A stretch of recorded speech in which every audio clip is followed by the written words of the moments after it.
Welcome to the Project, the podcast with a mission to cover every project throughout pop culture and history. I'm Sam. And I'm Lewis. And this week, we watched The Manhattan Project. We did the second part of our Manhattan Project month. Yeah. The lead up to Oppenheimer, we thought we'd just do all our Manhattan projects. Yeah, because there's quite a few, because arguably one of the most famous projects of all time is the actual Manhattan Project. Yeah, yes. There's lots of stuff named after it. Yeah, some just in name, some a little bit more linked than others. Yes. We will see at the end of this one how linked it was to the real thing. Last time we watched The King of Queens and we learnt that Manhattan is in New York. Yes. And that was about it. So soon we'll be experts on Oppenheimer. We'll see how we go. Before that, we've got time codes in the episode description, so if you want to skip straight to that or to personal projects, you can do so. In personal projects, I've been watching Black Mirror season 6. Ooh, so I have not, because Netflix kicked me off. So I'll have a couple of non-spoilery bits to say about that, and plus a couple other bits as well. I'm sure you've got some stuff to talk about, Lewis. Yes, I've got a couple of series, one of which will probably interest you. Ooh. So yeah, we'll get to that. I can't wait. I can't skip ahead, so I'm gonna have to wait through all of this conversation. Yeah. But before we do that, how are you today, Lewis? Yeah, not bad at all. It's really busy at work, so I've got 3 days off next week and the week after off as well, and it's a busy time at work, so it just means I've got loads of stuff to do. But the weather's been quite weird actually, because like it seems sunny in the morning and then kind of in the morning it gets all kind of grey and you're like, oh, it's gone, and then by the time I leave work it's like, oh, it's really hot. Hard to dress for the occasion. Yeah, it's kind of our summer weather most of the time, isn't it? Yeah, and it's kind of a mix of like sitting at work and like, oh, I'll open a window, oh, I'll put a fan on, oh, now I'm too cold, turn the fan off, oh, now I'm too warm. It's really hard to find the balance at the moment. Yeah, just the balance, isn't it? Yeah. How are you? Yeah, I'm all right. Pretty much the same. Not quite got as much time off coming up, but I've got a little bit of time off, so yeah, I'm figuring out bits and pieces at work. But yeah, I'm doing okay. Good. Yeah. What? Speaking of okay, what's the most okay segment of this podcast? Wow, you must mean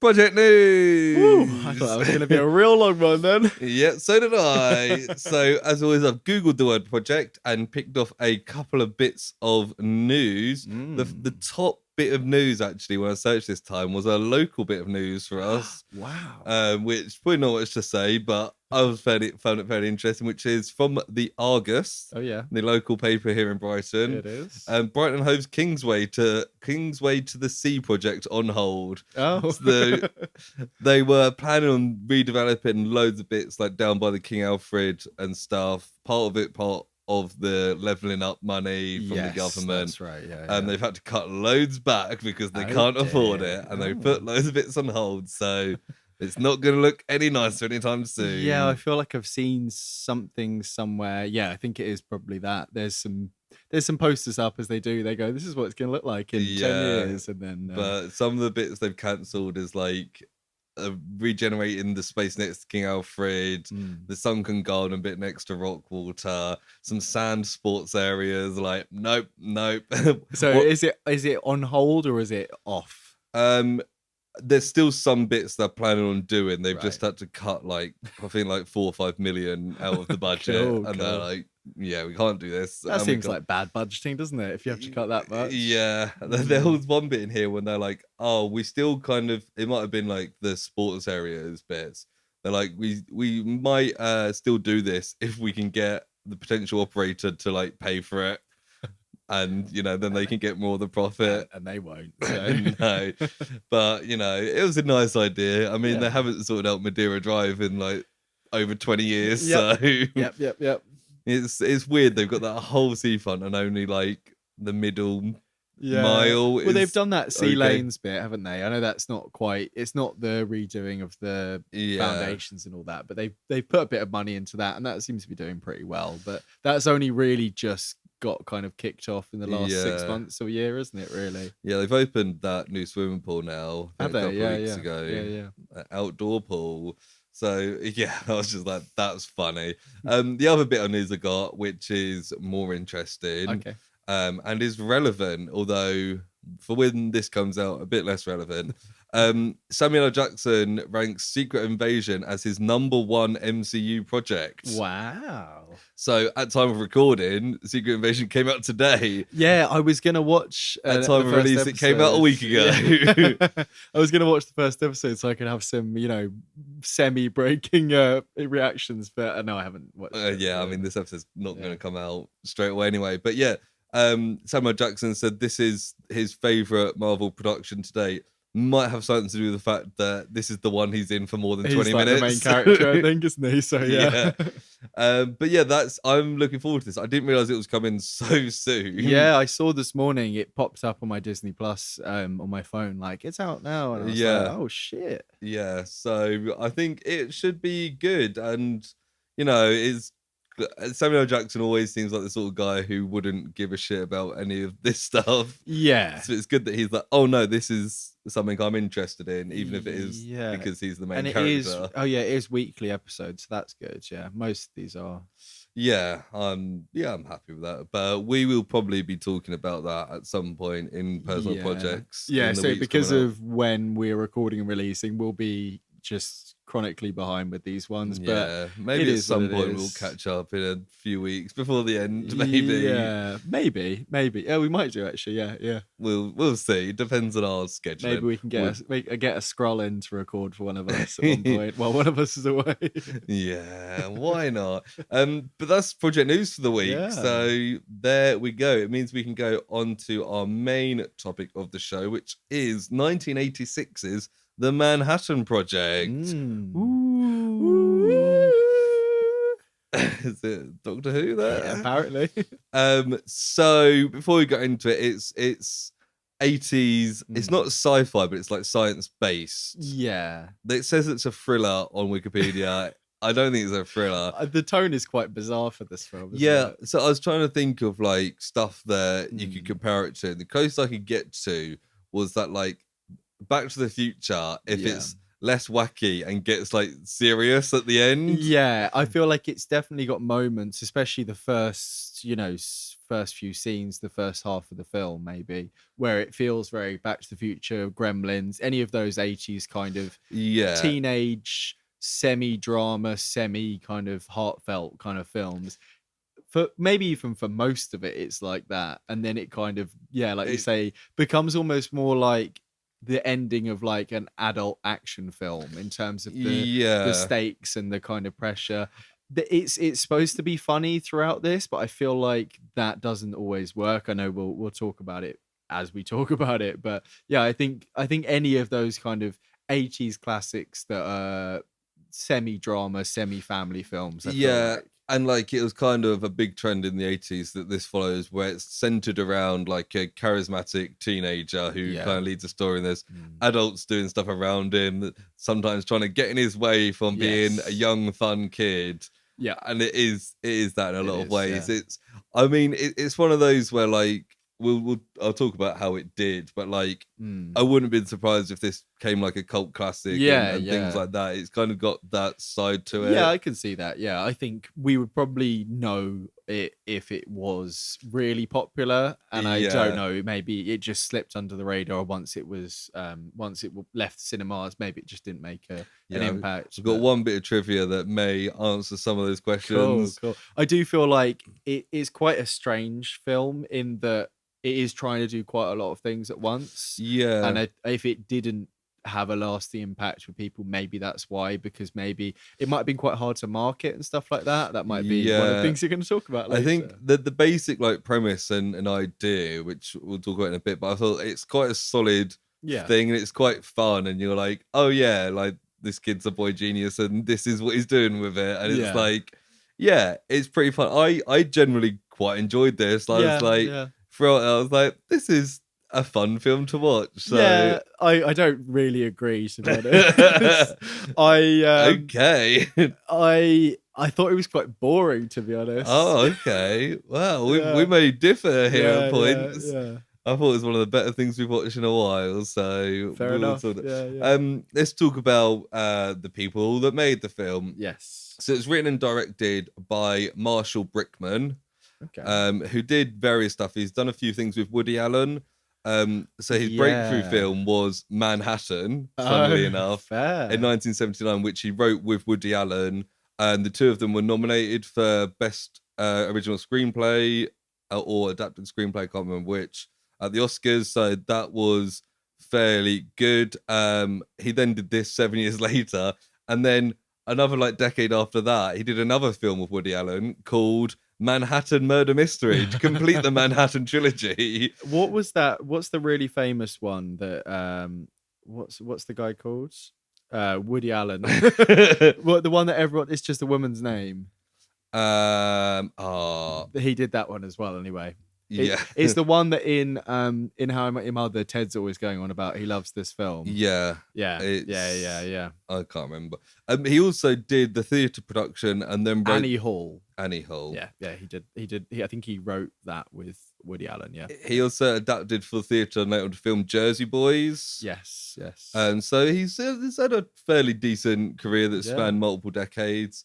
In the film, we have Christopher Collette playing Paul, who didn't really do. I thought he was decent in this as a kid actor. I was kind of surprised he hasn't really done much. He's just done random episodes of TV and stuff. Most recently, he was in the Purge TV series. Yeah, I've got that here. Yeah, and I was like, okay, weird. Yeah, he really struck me. He definitely fills that archetype of a Marty McFly kind of character. Yeah, an 80s teen lead. And I felt like he had a face that I recognized, but having had a quick glance through, I didn't really recognize him. He kind of had the look of somebody that could have been successful. I guess if this film was more popular. Yes. The big, one of the biggest names in this, John Lithgow, who plays John. Yes. Thankfully enough. Yes. Who plays, even though I've written down scientist for almost every time. He's kind of semi-father figure. He's dating Paul's mum, and he's a nuclear scientist. John Lithgow will know for many things. He was in Twilight Zone, he was in Footloose, he was in Buckaroo Banzai, which we mentioned recently. Yes. He's in Shrek as Lord Farquaad. He's in Rise of the Planet of the Apes recently. He is, yes, he's the dad. As James Franco's dad. He was in Interstellar. Yes. Briefly, and he was also in Pet Sematary. Okay, I didn't see that one. Yeah. But it's John Lithgow. People recognise him. He's been in all sorts. He's very good generally, isn't he? Yeah. He's always hits the mark. He's got, because he's always an older gentleman in films, and in this film's kind of at that point where he's getting old, but he's younger than I'm used to seeing him. Definitely. Yeah, he's definitely got the hairline receding, but his hair's still brown. We've also got John Mahoney, who plays Colonel Conroy, who's the main military guy. Oh yeah, is he Frasier's dad? Yes. That's his main credit. He's also in The Iron Giant. Oh, is he? He's the Colonel guy who's in. I think, but he looks a little bit like him. So yeah, people probably know him best from Frasier. Yeah. So is he in it earlier on in this film at all? Because he's in the last kind of third of the film a fair bit. I don't think so. No. All the military people kind of blurred. It took me a little while to be like, I know this guy, and then I looked it up and I was like, oh, it's that guy. Yeah. We've also got Jill Eikenberry, who plays Paul's mum, who's just done odd episodes of American TV, load of random stuff. And then finally, Cynthia Nixon, who plays Jen. Who I recognise. Yes, because she is Miranda Hobbs in Sex and the City, which did look that up, people will know her for. I was writing this down earlier, and I turned to Christine and I was like, have you watched Sex and the City? Yeah. Miranda's one of the main people, right? And she was like, yeah. So I was like, I've never watched any of Sex and the City. In my head, it's Sarah Jessica Parker and her three friends. Yeah. She's one of the three friends. Yeah. That's her main thing. That's what people know her for. Interestingly about Cynthia Nixon, she's also had a bit of a political career. She ran for governor at one point. Very much kind of a Bernie Sanders-esque policies. And I was like, fair play to her. A lot of the stuff she's kind of advocating for is stuff you should advocate for, like LGBT rights and things like that. Yeah.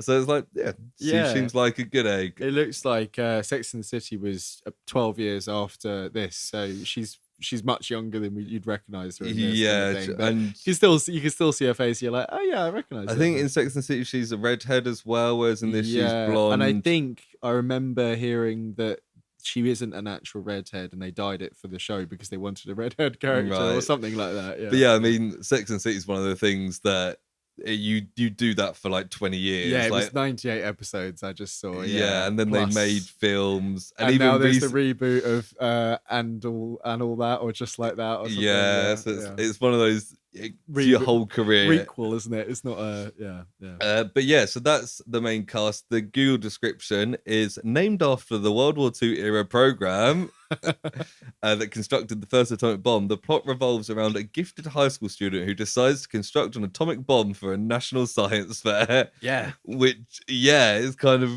mad. It's wild. Yeah, like the general plot is quite off the wall, considering it's quite a grounded film. I quite like that it's one of those where like it's this kid that had this idea, and it just the consequences just develop more and more. It kind of spirals out of control until there's the kind of finale where you're like, how the fuck did we get here? Yeah. I was like, I like that side of it. The fact that it starts like a Back to the Future bit of fun, and it like spirals into holy shit, this kid's like prepared to die. I think there is some bizarre character decisions in this, and I feel like some of the things I didn't like is the fact that it's not clear why people are doing certain things, mainly the main character. You kind of see it in his actions, but I feel like some of that it kind of gets away.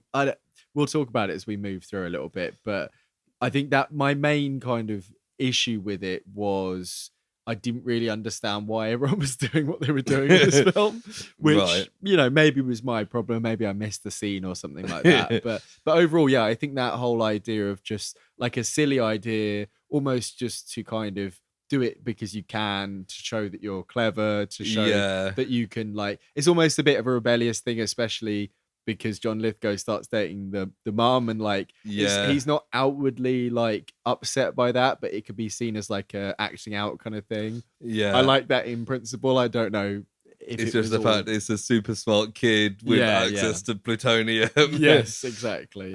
So do you want to guess the IMDb rating for this film? I've probably seen it at some point, but I've as with always, I've completely gone blank now. 6.5.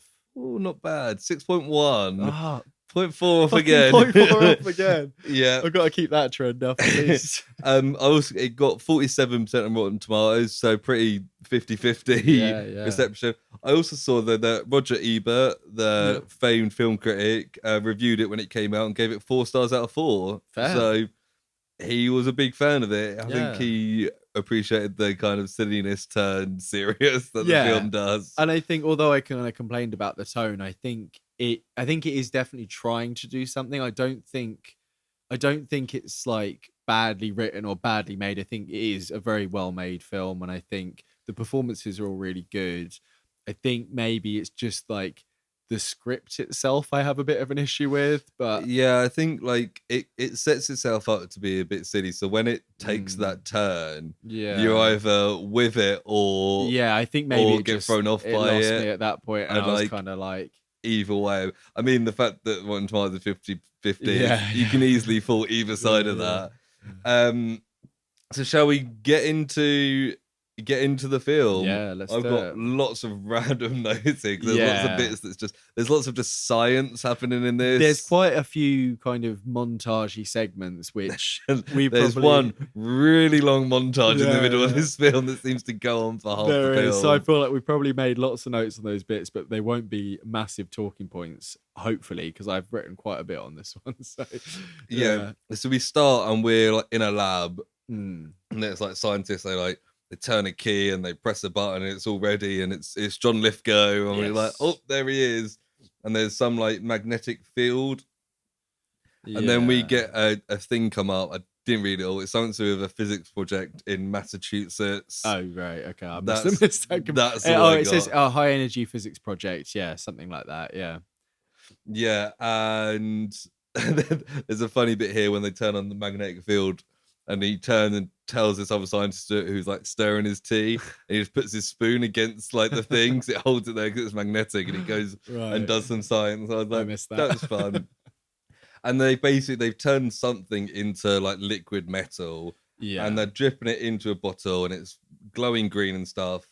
And John Lithgow says it's the purest plutonium in the universe. Yes. It's 99.997% pure. Yes. Remind me a bit of Breaking Bad there. Yeah, me too, It's like, this stuff's so pure, it's going to blow your mind. Yeah.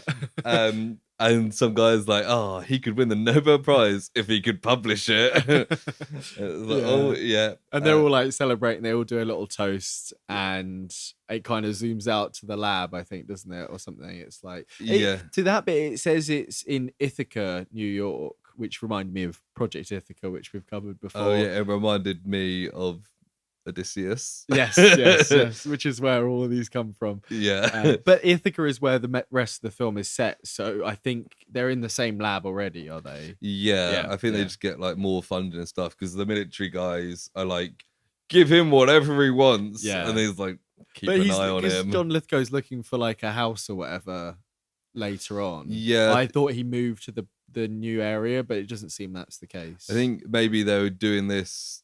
He was that because he says he was living in a motel for like 6 weeks. Maybe whilst they were doing and this, now it's a success. They're like, I'm just gonna stay here. Yeah. And then we get like the opening credits, and it's this bunch of like lorries driving through town. So I guess they're getting all the stuff to fill this lab, right, with all this top secret plutonium, green goo. Yeah, and then we get this. The kid is like he wakes up in the night and he goes to talk to his mum. Yeah, and we get a bit of an introduction to him in his room, showing that he's showing some of his interest. He's got like a poster of like Pele on the wall, and it's got him like adjusting a lamp on over a plant. So it's and there's like some science stuff. And you're like, okay, so this kid's like, he likes his sport, but he's also a bit of a science guy. Yeah, and then he goes into his mum's room and she's like, oh, it's the middle of the night, but she's just up reading anyway. Yeah, and then they go down and make some cocoa hot chocolate together, and she's like smoking, and he's like, oh, you shouldn't smoke or whatever. Yeah, and it's just like a little introduction. We see that there's no father in the picture at all, so it is just the two of them. Yeah, and they've got a nice relationship. That's the idea. Then the lorries come in, and there's really ominous music. These lorries, and I was like, whoa, these lorries are serious. That's the thing. Like, even from the start, although it kind of goes into more kind of teen movie stuff in the next scene, there is like an air of kind of like ominous vibes and kind of seriousness. Yeah, it's kind of, in a way, very, very different film, but like the tonal shift that is touched on before, it's kind of like Sunshine, where it's kind of like this science thing, and there's now and then there's a bit where you're like, oh, and it's mostly just a science exploration, and then it takes that left turn, and it's like, no, this is a horror film. It's kind of like that, where it's like, this is a fun teen drama, and then it takes a turn like, no, this is a deadly serious science drama. Yeah, but I mean, even that, I feel like then that rounds off in a very unserious way, which we'll talk about as we go. Yeah. So he's in school, and he's like, the lorries are going to Medatomics. Oh, okay. Which is the name of the lab. Right. I wrote that down here because I didn't remember it for the rest of it, and I want to remember what that's called. We see him in school. He's in like science class, and he's called Paul. Did we say that? He's called Paul, and he's like setting up some prank. I think he like lights a banger thing, and he puts it in a drawer, and he's like, "This is gonna be funny." He mixes chemicals, and he says that as soon as these dry, when they touch something, they pop. Right. Okay, I was like, he's good at the science. I didn't see the bit that happened. I saw him shut the drawer and say something, and I was like, cool. And there's a smart kid that's there with him, and he's asking about homework, and he's like, hey, can you do my homework? I'll do your homework. And he's like, no, whatever. I've called him Roland the Nerd. Right. So Roland the Nerd, I think he hasn't done Paul hasn't done his science homework, and he's like, I'll do your maths homework if you do my science homework or something. So he is capable but lazy is the idea again, isn't it? The classic trope. And the lesson that they are gonna have is on fission reaction, which is very topical to the film. Yeah. And as it kind of starts, there's a big bang, and it's next to this nerd guy's drawer, and he's like, it wasn't me, and everyone's like laughing. And Roland points at Paul and is like, it was him, he did it. And it's like, oh, that's their relationship then. Yes. That Roland character is quite funny because he pops up a few times. There's one bit at the end that really made me laugh. And then he goes outside, and there's this girl there who we find out is Jen, who's lost the keys to. She put her keys in her glove compartment box to keep them safe in her car. Yeah, but has lost the key to her glove compartment box, so can't get her keys Right, out. yeah. And Paul's like, "You got a nail file? I can get in there." And it's like foreshadowing. And then they're like, "Oh, do you want to study together?" Yeah, he's like, And they what about flirt. so and so? And she's like, don't worry about him. He's just pretty. But I guess Yeah. it's not her boyfriend because he never turns up. Yeah, So- I thought he was the kid she calls later, but that kid's called Max, and I've got down this kid's called Eric. So Fair enough. that's why I write down names. But they flirt a bit, and he's going to go around and study. Yes. Which- Study. This film, I think, made it quite clear that these two often do more than studying, because there's points where it's like, okay, Yeah, some of their relationship like is just it's already there, but we don't know kind of thing. Because at this point, it seems like it's a budding romance, but they're like kissing pretty quickly in this. So I guess and maybe more. Okay, I missed that bit. This is John Lithgow. He's at the office. He's at an office, and it turns out to be Paul's mum. Yeah, and she's like a real realtor estate or agent, and he's looking for a place to live. And she's like, "Oh, I've got this like condo available," and he's like, "I'll have it." He's like, "I don't even need to see it." Yeah. He's like, if you say it's nice, it's nice." Yeah, and she's like, "How much stuff have you got to move in?" And he like lists a few things. And then he's like, "And my memories, of course." And I was like, that's a real weird thing to say. Yeah, and when she's like, "Oh wow, this went quickly," and he's like, "Well, I'm very easy." And I was like, Yeah, "Oh." he's really creepy in this scene. Yeah. Because then he's like, he like asks her out. But like Paul arrives, and he's like standing in the background at this point. And then he's really awkward, John, because he's like, "Oh no, like you've got a son, have you got a husband?" kind of thing. Yeah. And she's like, "Oh no, it's not like that. Like we're separated." And he's like, "Ha ha!" And he's like, "Oh sorry, I was just like thought it was funny." Yeah, and then as like an in to the mum, he's Yeah. like, "Hey, you like science? I work at a place that's got cool lasers." He says, "I've got the sexiest lasers in the free world." It's like, "Why don't you come with me, kid?" Like, this guy is either a creep or a paedophile. Like, you need to watch out for him. Which you could argue both of those. Yeah, and he's like, "I'll show you this, and in return, I'll take you both for dinner." And it's like, ha, ha, ha, I'm which getting like the rest of it, he's not creepy that we see anyway. But this implies that maybe, and also him working for the lab, that he could be like the bad guy of the film, I guess. Yeah, but he turns out all right. Yes, he does. So Paul goes to the lab. Yeah, there's quite a long mini montage here Of him cycling. and cycling, and then like getting into the lab and cycling through. Yeah. And, like checking in. But he gets like led by this other guy who basically doesn't want to be with his kid through the lab. There's lots of like motion detectors around. Yeah, they outline all the security of him, luckily. Yeah, and Paul's like, "I like this place," and we kind of go through the lab, and there's lots of science going on. There's just scientists doing science things. There's quite a few of those bits, isn't there? And then we go to John, who for a lot of this is Dr. Lithgow for me. Okay. I wrote down Johnny in that first bit. I don't think he's ever called I Johnny. think he's a bit of a creep. He's a bit of a Johnny Bravo we covered. And they're looking at this laser, and he like lights his cigar in it and starts like smoking. It's like, oh, this guy's cool. And he's kind of set up this like metal block, and he turns on the laser, and it just like burns straight through it. Yeah. And Paul's like, "Not bad." And John's like, "Are you fucking kidding me? I just melted a metal block with a laser." It is like, so yeah, he's really like actually unimpressed, but obviously he's taking note of what he's seeing around him. Yeah. But it is bizarre that this kid is just allowed there at all. Yeah. Like, I don't think he's supposed to be. No, I think like John Lithgow's in charge of this lab. Yeah. So he's kind of like he's just taking swinging his dick around, being like, "I can do whatever I want." But I feel like when they start investigating it later, they should have been like, "Hey, you let this kid in here," because that's where it all starts from. Yeah. Yeah. There's no repercussions for him initially, anyway. I suppose. And Paul asks about the green stuff, which we know is the pure plutonium. Yeah. And John just like, he makes something up to kind of distract him. He was like, no, it's nothing. It's you Even don't though worry it's about like that. the main thing of the room. Yeah, and it's like all these glowing vials green up. balls. Yeah. And he's like, why don't we go to the lake? And it's like, this kid came here to look for your cool science lab, and you've taken him to a lake to throw some stones. And he's basically asking about Paul's dad. He wants to know what's the deal there. Right. And we find out he's in Saudi Arabia. He's some really successful architect, but he wasn't like a great husband or a great dad. But he's like an all right guy who's out in Saudi Arabia. And then as they're coming back, Paul like goes through a shoelace and he finds a 5-leaf clover on the floor. I must have missed that bit because it comes up again later. Yeah. And he kind of looks at it, he's like, wow. And John turns around and is like, you okay? And he's kind of like, yeah, nothing, and kind of hides it away. He's like, are you sure? And he's like, yeah, no, I'm fine, John. And then they kind of stop caring about my well-being so much. Yeah. You're not my real dad. And then that at the dinner they've planned now.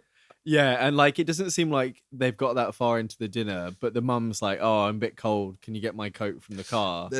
There's a funny bit for that where John orders some wine and he pours himself some wine, gets the mum some wine, and he's like, "Paul, do you want some wine?" And Paul's like, "No, I don't drink wine." I was like, "He's a fucking kid. Like, why are you buying him wine?" So he is a creep then.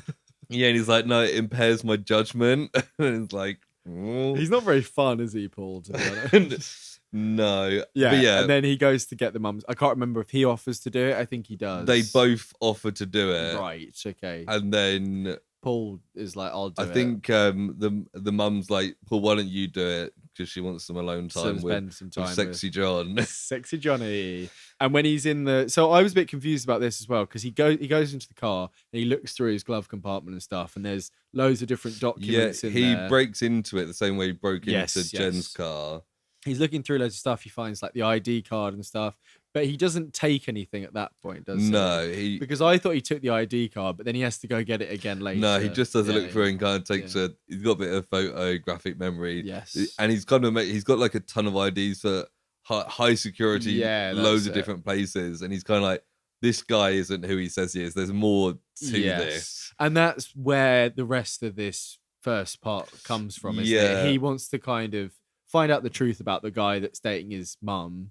Yeah. And also just find out the truth because he's knowledge seeking and all that sort of thing. And he goes back and he's like, I've got a date because he's got to go. It's funny how all these key events are just like backed up. I'm pretty sure they said 1. So was it a lunch date instead?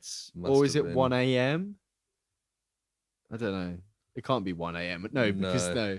I don't know. Maybe I was confused about the time, but I'm pretty sure they said like 1:30 for the study date. Maybe. Who knows? I don't know, maybe it was when the parents were getting no. I don't know. Anyway, he goes to the girl's house. Before we go, there's a fun bit where John's like, "Oh, I've got a gift for you." And it's like a puzzle box of like balls and like little holes in where you've got to try and a colleague of mine made this, and if you can solve it in less than 40 seconds, you're in the top IQ. Yeah, and Paul just like puts it on the table and spins it really fast, and all the balls just go into the corners. So it's like, this kid's smart. He's like, I'll have to get something harder for you next time. And then they're at the girl's house, and he starts talking to her about like they're lying about the purpose of this lab. I want to find out what's going on. He's like, he's got loads of security clearances, and like he's like, this must be a place that builds like nuclear missiles. Yeah, he's like, it must be weapons research. Yeah, and she's like, and then he shows her the 5-leaf clover, and this bit was cool. He's like, it's a 1 in a billion chance of this happening, and she's like, well, that's a chance. It could happen. Like, it has to be with some sort of mutation, probably from radiation. And then she's like, okay, well, there could be a chance. And then he reaches his pocket and pulls like a full hand full of these clovers, and she's like, oh shit. Okay. Which also just begs the question, like, how much radiation is there around this place? That's not something they ever really address in this. Yeah, Paul and John are definitely going to get cancer. And the mum probably, because she was in the house. Yeah. Yeah. Oh well.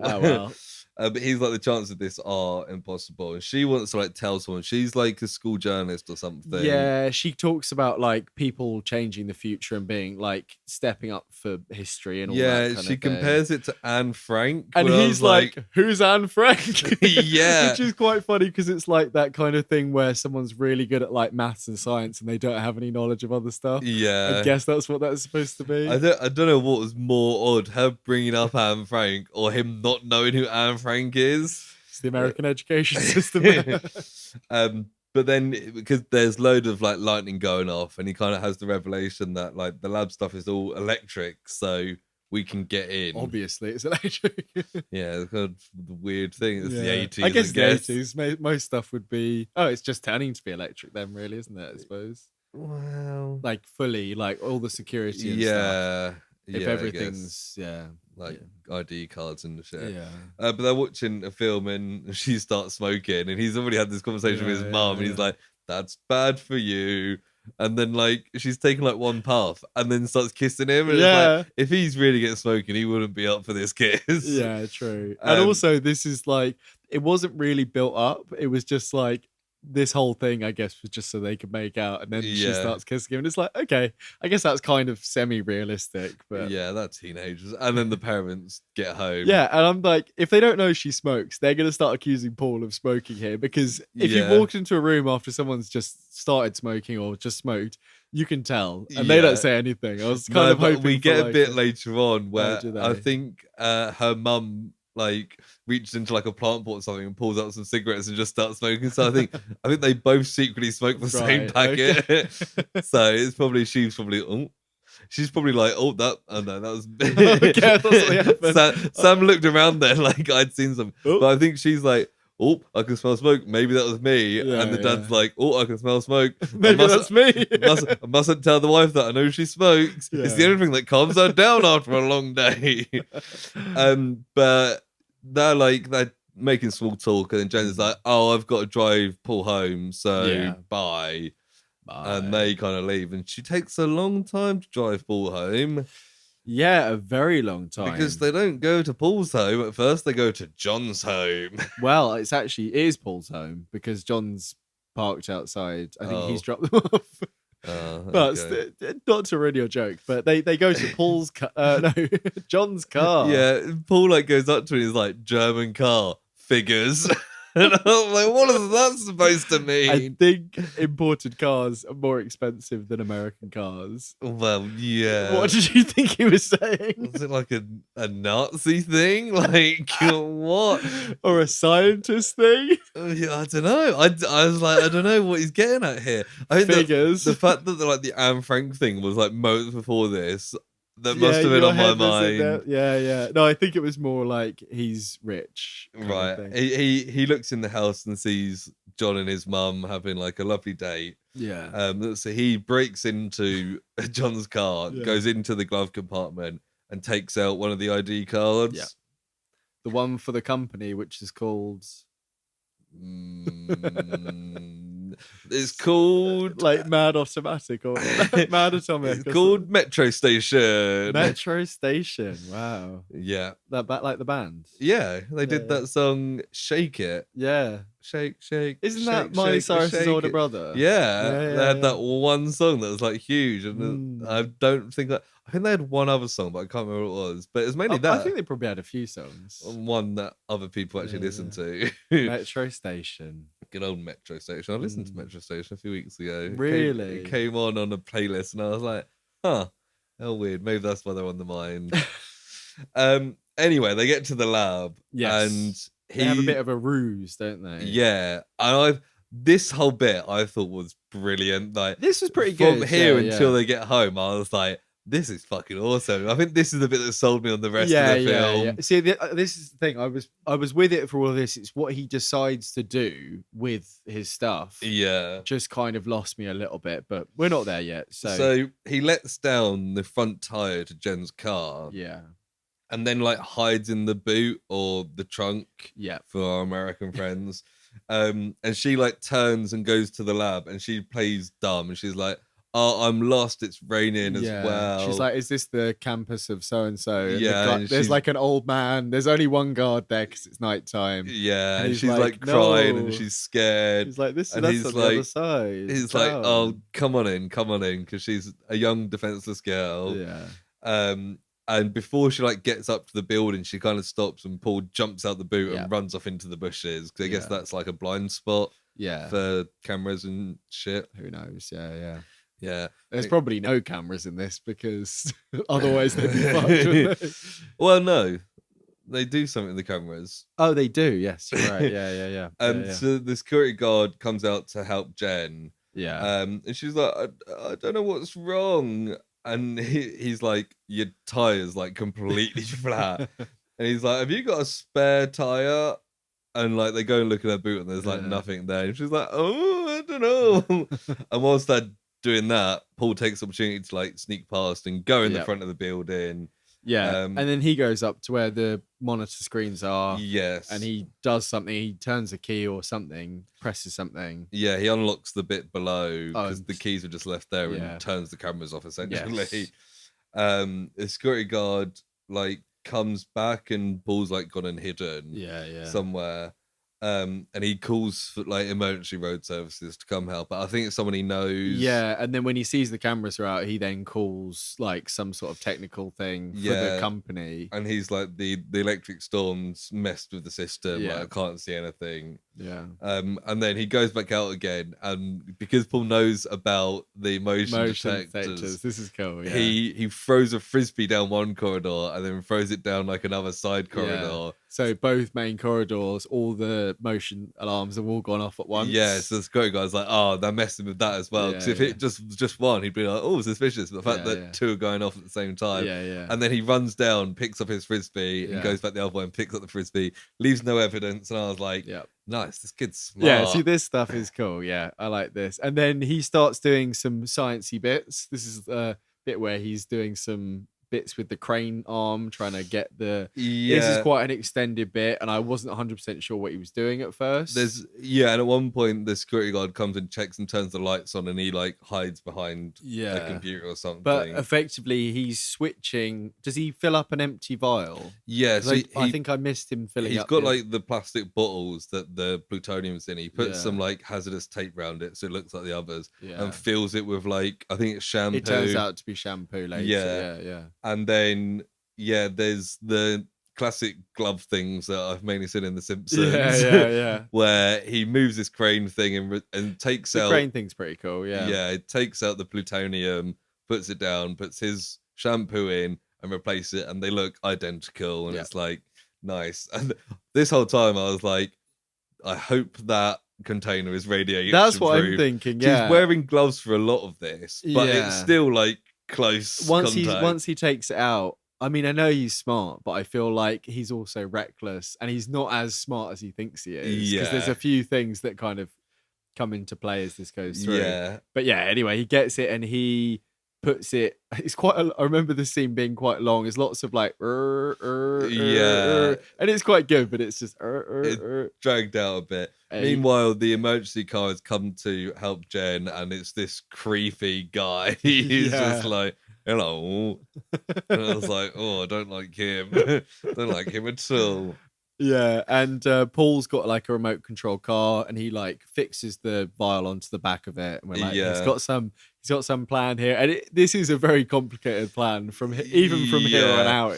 So like he goes to like the side of the wall, which I assume he knows is an outside wall. Yeah, and he cuts like the inner like insulation-y stuff. Yeah, like the drywall. Yeah, cuts it open. There's like a metal wall behind it. So he presses some buttons to turn on the laser. Yeah, and he sees there's two like mirrored things. They're almost like desktop, little like desk mirrors, like makeup mirror type. But I don't know if that's actually what they are or if they're something else. But they're effectively those. Yeah, and he sets them up in two positions, and I was like, how the fuck has he known exactly where to put these? Yeah. He adjusts them a little bit, but still, that would take me a good half an hour to sort out. That's like a fucking puzzle game that you play, and he just puts them up. So he set up these two mirrors.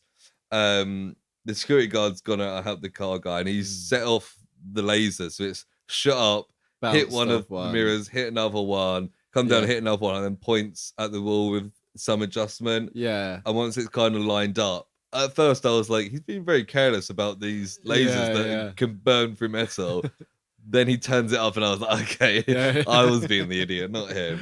And he basically cuts a little section out of this external wall, doesn't he? Yeah. And then another bit here that he was smarter than me, that I was like, oh, wait a minute, is that he then gets all the mirrors and puts everything back exactly how it was. And I was like, okay, cool. Yeah, I feel like them saying that he had a photographic memory would have been helpful for this, because they don't specify that. And I feel like that would have helped with a lot of this.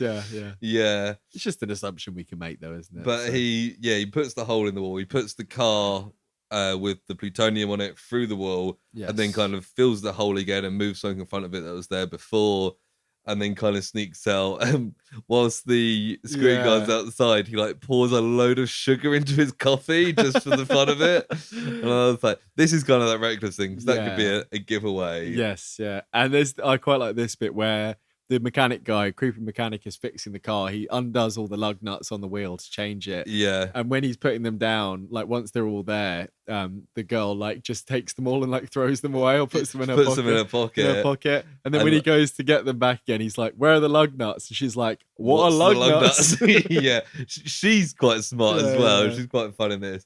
And Paul snuck out, and it's like 5 more minutes to her. And he goes around to the side of the building, and there's like a fence between him and the remote control car.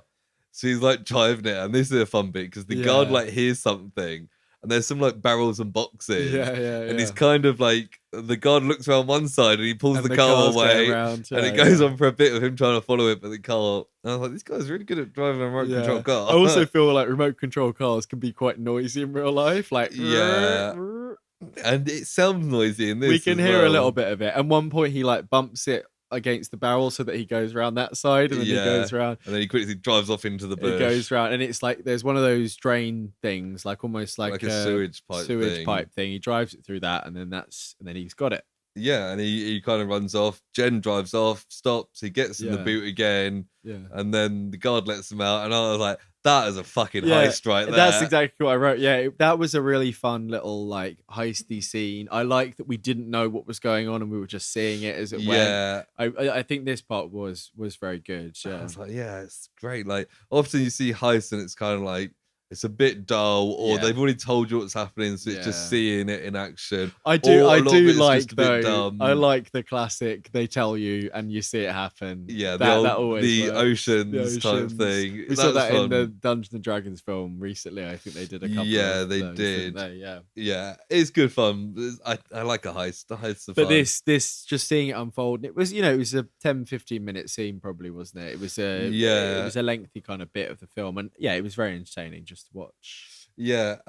So then as they're driving out, Jen's like, we should take it to my dad's scientist friend. And Paul's like, no, I've got another idea. See, this is kind of where I guess even her and his expectations of what they're going to do kind of branch away a little bit. Yeah, she thought she wants to do a big expose about this secret nuclear base right by this small town. And he says he wants to be the first domestic person ever to make a nuclear device. Yeah. And does he specify here he wants to make a bomb? So she's kind of disapproving. He says he wants to build an atomic bomb because, he wants to be the first person to have done it privately. And they kind of joke that it'll be like, it'll be the USA, the Soviet Union, the UK, China, Japan, and Paul Stevens. I was like, to be fair. Yeah. I can see it's like the hubris and I just want to be able to do something, Yeah. I get that, but I feel like maybe he should have just made a nuclear reactor or something like that. I feel like the bomb part is kind of unnecessary to the whole thing. I know it's necessary to the plot, but I think this is the kind of part that kind of where both of their expectations went apart. I kind of lost the film a little bit from this point on. I just kind of remember, I was like, yeah, fuck it, that sounds fun. I was just like, the whole time you're doing this, you're making a bomb And he's surprised about how big the radius will be later because he doesn't know the what strength type it of is. the plutonium. But any plutonium is gonna destroy like their town at least. Like Yeah. I feel like nobody's like, don't do this, because I guess it's just her and him. Yeah, and she's kind of just swept up in the But emotion. she obviously likes it because they have a big kiss after that, don't they? Yeah, and there's a bit here where he's talking to a teacher and he's like, I want to enter the science fair. Yes. I've got this cool hamster experiment about, I think it was like blinding them to heighten their sense of smell it was or something. keep a whole generation in the dark and see if their hearing and smell gets better or something. Yeah. And it was like, cool. Yeah. Bit of animal cruelty, why not? Yeah, and the teacher's like, sounds good. Enter. Yeah. And then we get this really long montage. Really long with very like cheery music as well. Yeah. So I've got written down every point of this montage. Hell, right. You're really hot on the notes today. Yeah. So it starts with him playing football or soccer, as the Americans would call it. He's a goalkeeper. Then we get him reading a nuclear book. A book about nuclear stuff. And then this book is so nuclear. And then he's watching a nuclear film. And then he's babysitting with Jen again, looking at nuclear stuff. And then he's playing football. And then he's reading. And then he's writing. And I've got in here weirdly uplifting music. Yes, it is. It's just like da, da, da, da, da, da.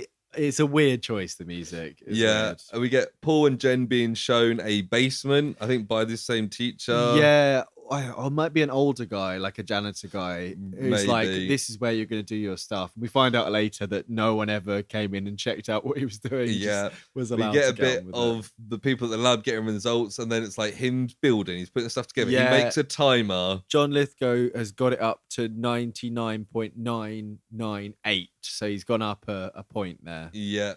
He makes a timer, and the timer works. It makes a little thing. Right. He's playing football again. He's reading, he's making lunch at home, but he's like doing this stuff with like melons to. Yeah, I didn't know what that was about. I think it's something to do with his experiment. Like, yeah, because he covers it up when the parents come in. He's like, la la la. We get a bit of his mum dating John. We got another football bit, and this is like the third time we've seen him play football. He's a goalkeeper. Every single one of these clips is him conceding a goal. So it's like you'd think in this bit it'd be like him like scoring a goal or something, but it's like it keeps cutting back to him being bad at football. Yeah. Well, I think part of it is because he catches the ball and then he gives him the idea of the shape that he should be using. Yeah. He's the goalkeeper. But it's funny that he keeps just. He's distracted. Maybe they should have had him really good at the start and then he was distracted. Yeah, he just keeps picking the ball out the back of the net. He's looking at a computer with a scientist. He prints off like a design, which is this bit that will fold up into a ball. Right. Then he buys C4 from some army guy that he knows. That guy I really recognised, and I couldn't find who he was. I couldn't find his. No, it didn't come up in the credits. He might be a guy that's in The Sopranos, but I don't know because I haven't seen much of The Sopranos. But... Yeah, the montage stops here for a bit of dialogue where he's like, the army's like, "Be careful with the C4. It's explosive. Like, don't fuck around with it." Yeah.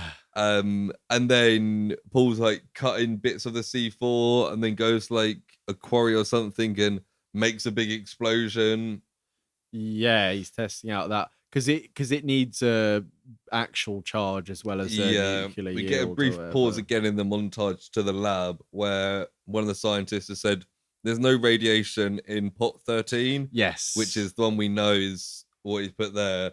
And one of the other guys is like, keep that between us because we're getting funded a lot for this. Yeah, it's like, don't draw too much attention to it. Yeah, and we go back to Paul and he's built that glove shield thing from The Simpsons where they hold the nuclear stuff. Yeah. And he pours like the plutonium into a beaker. He stirs it until it becomes like dust or like small hard particles. Yeah. Puts them in like a round thing that starts smoking. Yeah. I didn't know what most of this was. Yeah, there's some lightning, and then he puts the ball in a container, uses a magnet to like pull it out of the container. It's all like dripping. gooey.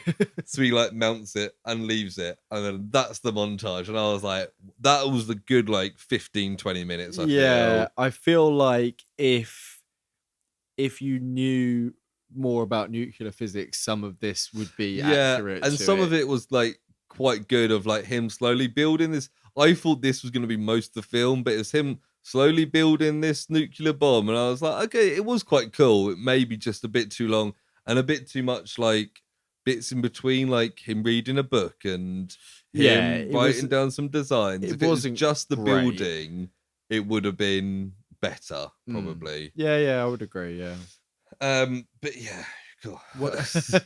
you talk for a bit. You list all those things. Yeah. He puts a ball on a thing. I wrote that bit there. Yeah. So the results come back from the lab. They've done a spectral analysis on it, and they find out that it is. They list off all the stuff. It's like glycerin and animal fat and stuff. And they're like, well, we think it's probably a household shampoo. He's like, it could be this particular brand. And they're like, what? And they're kind of like, we need to like look into this kind of thing. Yeah. And they look back to when it would have changed. They have some record somewhere, and they can see that John Lithgow used his time card. His time card? I've written time card. His ID card. ID card to get in at just after 11 p.m. 4 weeks ago. 4 weeks ago. Yeah. And he's like, no, I wasn't there then. And That you was can impossible. see that he has a realization. He's like, I think I know what's happened. But then he kind of tries to be like, oh, I'll look into this. It's fine. He's like, oh, that was the night of the big electrical storm. Yeah. There must have been a power drain. But the guy that's like doing the investigating is like, we need to look into this. Like, he's like, we want to report. I want to report this. And John's like, no, don't do that. It's like he's like, it's a decent amount missing that we need to. Yeah. And from that other guy's perspective, John's acting really suspicious. Yeah, he is. Yeah, like, is he a terrorist? Yeah. And then he calls Paul. He calls Paul's house, and the mum picks up, and scientist John Lithgow's like, "Can I speak to Paul?" And she's like, "Oh, he's at New York City for a science fair." Yeah. And she's like, "Why do you want to speak to Paul?" And he's like, "Oh, I have tickets for the ball game or something." Yeah. He's like, I'm gonna, and then he starts calling the hotel. Yeah, but he just like awkwardly says bye to the mum, and the mum's like, "Great, I guess you like Paul more than me, because he's a paedophile." Meanwhile, Paul has like wrapped up the ball with the plutonium in it in like a rag, and put it in like a wooden box that's got like live animals written on the side, along with like some batteries and a huge big timer mechanism thing. Yeah. So all the parts for a bomb in this wooden container. Yeah. And he's taking it to New York City. Yeah. John like runs into this building, which suddenly gets a hard cut here. Yeah. And like some kid is being questioned there. And this is just outside the garagey basement bit where they were doing the experiment. Yeah, and they've got one of those beep, beep, beep, Geiger beep, beep, counter. Geiger counter. I was wondering what that was called for so long. A Geiger counter.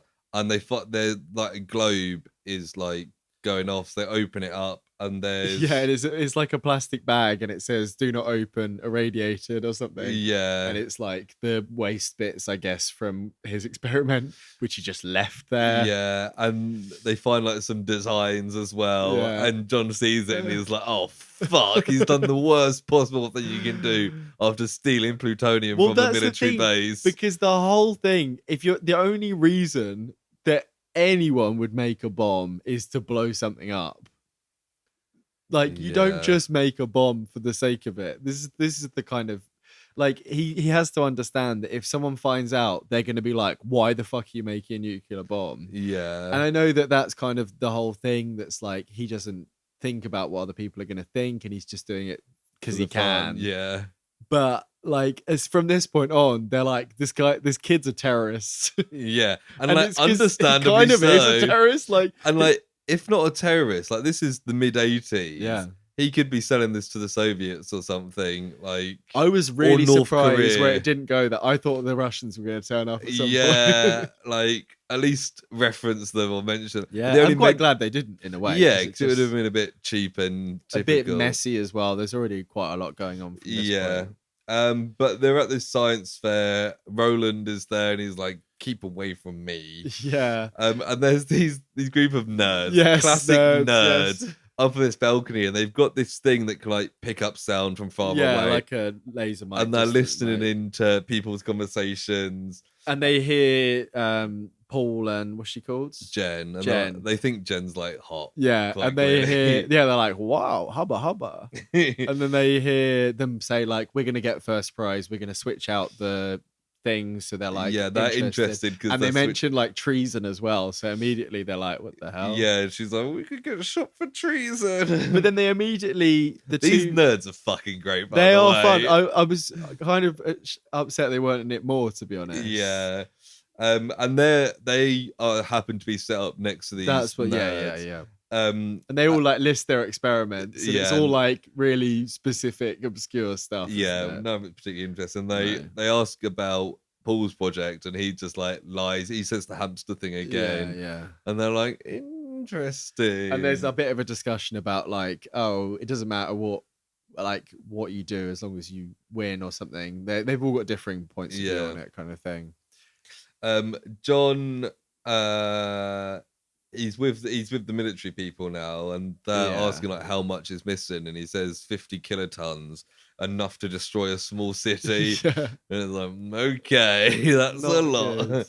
And the main two are in the hotel room, and they're having a conversation about it, and then the army guys will just like burst in. Yeah, there's a really funny line here from Paul before they burst in, where they kind of getting close. It looks like they're about to kiss, and Paul goes, "I never thought I'd say this to anybody, but I think it's time I got the atomic bomb out the car." I was like, nice. That's a fun line. Yeah. They all burst in, and with John as well, and they've got the Geiger counter. Yeah, and they're like, "This place is hot."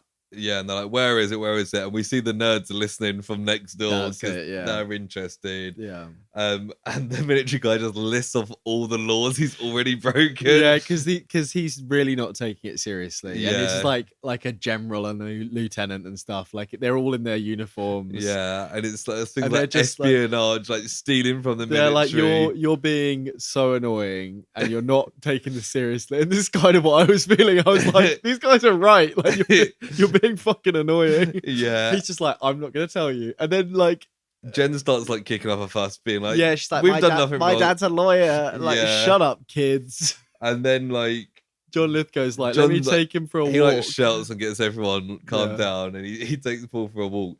And like he says like, Paul, and Paul's like, he kind of like levels with him, and he's like, Paul's like, I'll be fine, I'm underage. And John's like, I don't think you realize how serious this is. He's like, these guys are gonna make you like disappear. You've stolen from the military and created a nuclear bomb. There's people who've been in Guantanamo Bay for the last 20 years who've done a lot less than this. Absolutely, yeah. And like John's like, they don't care your excuses. Like, this is escalate. I need to know where it is. Yeah.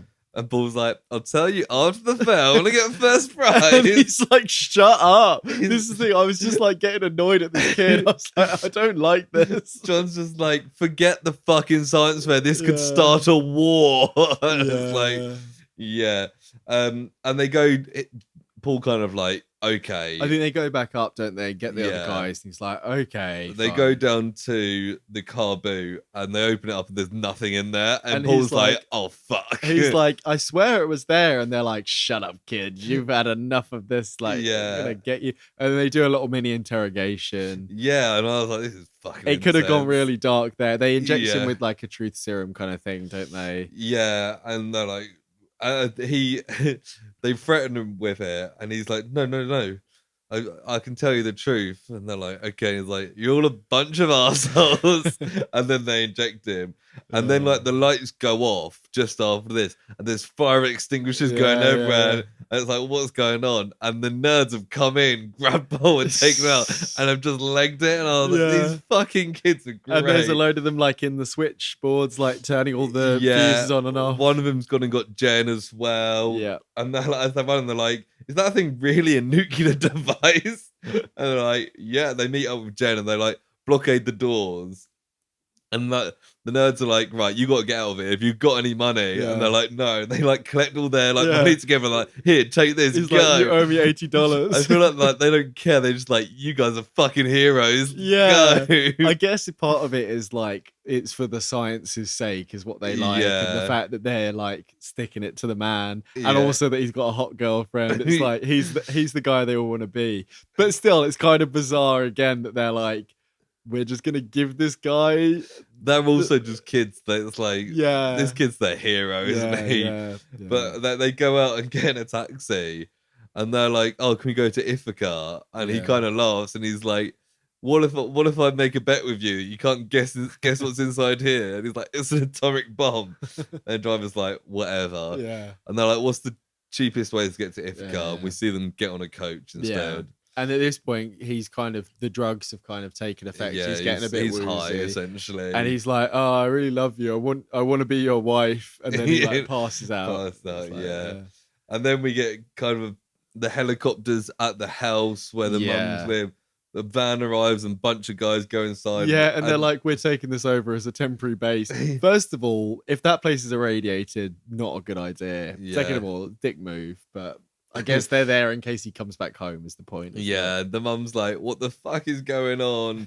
And there's like the military there's a nuclear search team. It's really funny. They start asking, like, John Lithgow's there as well. And he's like, it's about Paul. And she's like, is he okay? And she's like, it's gonna be fine. Like he doesn't like reassure her very well at all. It was like, okay. And the bit where they're like really interrogating her about Paul, and they know everything about him, like how many fillings he's got and all that. And they get like really intense. They're like, does he eat lots of sweets? Like, is he depression? Has he shown any signs of like paranoia? She's like, he's like, just a normal has kid. Has he said anything political about the regime and stuff like that? It's like they're treating him like just a normal terrorist. Yeah, she's like freaking out. Because they also mention the getting up at 2 a.m. thing, because apparently that's the thing he's been doing since the dad left. Yeah. Which is why he was up at the start, but it doesn't really come into the plot otherwise. Yeah. But I guess it comes back there.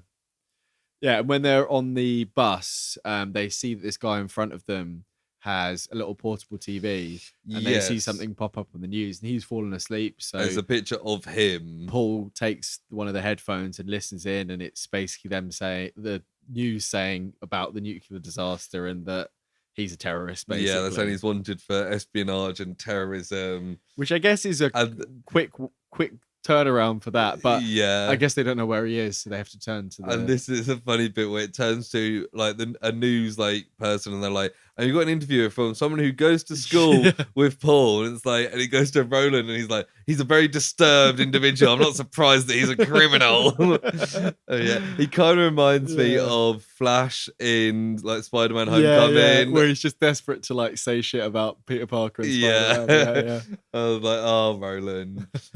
Paul and Jen are like hiding from some sirens. They sneak into like a big barn thing. I couldn't tell where it's got lots of like crates and stuff, like storage. They kind of make themselves comfortable. Yeah. And Jen's like, maybe we should give the bomb back. Finally seeing some sense here. And Paul's like, we'll do the article first. Yeah, and he's like, we'll give it back tomorrow after we've got stuff for the article. Yeah, and they share an apple and get themselves comfy and go to sleep. Yeah. As sirens go past. And then we get John talking to the mum, and he's trying to explain like I like Paul too, but like he's not innocent here. He has stolen plutonium and built an atomic bomb. Like it kind of gets quite heated with those two. Yeah, she's kind of like, you're not helping him at all. Yeah, she's like, maybe there's a higher law, like, and he's like quite dismissive of that. He's like, no, the law is the law. I mean, it's not even about the law part at this point, really, is it? It's the fact that he could potentially blow a load of people and out. She's just getting really stressed, probably as you would with all these military people turning up at your house. And she says, like, why don't you do something about these people? Like, get rid of them. Like, and she's like, if anything happens to him, I'm going to make sure all of your lives are miserable. It's one of those real things where she's like, if anything happens to him, like, I'm blaming you, John. Like, we're done. Which is fair enough. If so this now goes he's wrong. got a real reason to sort it out. Yeah, it's kind of like, because she sees him as associated with these military people. Yeah, because and also he's with them. Whether she knows it or not at this point, the only reason any of it happened is because of his interaction with them as a family. Paul and John like get in a truck. They steal a truck from like the barn and drive it off. Right. And then they John. No, Paul and Jen. The phone goes off at the house. Yeah, they went to a payphone. Paul's phoned up. It's the classic thing. There's loads of wires. There's like 10 different guys listening to it. And he says he wants a signed statement of what's going on at the lab. Yeah. And John's just like, I can't do that. I break all my like NDAs and stuff. And he's like, and then the guys behind are just kind of nodding, like, just go with it. Kind the of gadget for the statement, just like, okay, like meet the lab in an hour. Yeah, and like, and he's like, why do you want to go back to the lab? And he's like, we need photographs of it for the for the journalist. Yeah, thing. and like he said, his mum's like, there's lots of military people here, and he's like, well, I've built a little bomb to his mum. This is the first time I think she realizes that he has. Like, he has actually done something wrong. And then like, when he says he wants photographs, Paul's like, well, I'm tense, I'm scared, and I'm a terrorist, playing on like the news calling that, and that hangs up. The military being the military are like, well, he called himself a terrorist. He must be a terrorist. And they're like, no, look, if you listen back, he's very clearly being sarcastic. And then this is where it gets like super intense for the rest of the film. Yes. I was literally like glued to the screen, just like, fuck. I literally, this shows how differently we were viewing this. About 10 minutes from the end, I paused it for like 40 minutes. Really? No, I think I'd paused it for about 10 minutes before this because it was getting really hot and I wanted to step outside for a bit. But then, like, here I was like, right, I just want to. And I was getting a bit tired, but I was like, I need to watch the end of this. Yeah. So Jen pulls up somewhere and Paul gets out. Yeah. They have a plan that she's going to go make a call. Yeah, I didn't really know what was going on. I think that's again when we don't really know exactly what's happening. But we find out. Yeah. Paul walks up to the lab just casually carrying this box of atomic give it a bomb. Little scan on the way and it beeps and they're like, cool. The package has arrived. And he gets up to John and John hands him the statement and he's like, open it up, read it out to me. And he's like, what's the DOE? He's like, it's the Department for Energy. Yeah. Here it's the Department for Education. Yes, it is. Yeah. Paul's like, I want to go in. John's like, it's really dangerous in there. And he's like, I don't care. He doesn't say like, I've already been in, duh. Yeah. And then like, as they're walking, this is where you kind of realize that Paul's aware of the seriousness of it. Yeah. Because you can see all the people like in the trees and stuff with like, binoculars. Like, yeah, that's quite funny. It's all kind of slightly played for laughs there. And John's like, why do you need the publicity and stuff? And Paul's just going like, people should know about what's going on here. And he's like, aren't you scared? He's like, yeah, I'm terrified. Yeah. Like, I'm surrounded by FBI people who want to kill me. And he's like, I don't have a choice at this point. Like, I've just got to do whatever I can to stay alive. And he's like, I reckon they're going to try and kill me. And you're like, fuck. Like, what if they actually kill him? Jen makes the call and she calls Max, who's some other kid who we haven't met. The kid that you thought was Eric. Yeah. And she's like, call my parents. Yeah. Call like, 2 people. So we missed the actual call, like the bit at the start of what's happening. Yeah. But yeah, it's like a chain call thing where she's like, get each person to call 2 people. Yeah. So then it spreads and then everyone knows. And I thought at one point this was them like evacuating because it kind of looks like that at one point because they all get in their cars a bit later, but it's a whole other thing. But she mentions something about Metro Station. She's like, isn't the lead singer Miley Cyrus's brother? And Max is like, yeah, but I don't see why that's relevant call 2 right now. people just to verify that fact. Yeah. And he's also like, it's 1986. Who the hell is Miley Cyrus? Is she related to Billy Ray Cyrus? Did people know Billy Ray Cyrus? That's still too early, isn't it? I have no idea. I have absolutely no idea about his early career. When was Achy Breaky Heart? I think it was the 90s. Yeah, I'm typing with one hand, so I'll know in a moment. Billy Ray Cyrus. He's an odd man. Have you ever watched? Yeah, 1992, Achy Breaky Heart. Yeah. What was the Disney show that Miley Cyrus had a breakthrough on? Oh god, he looks Hannah Montana.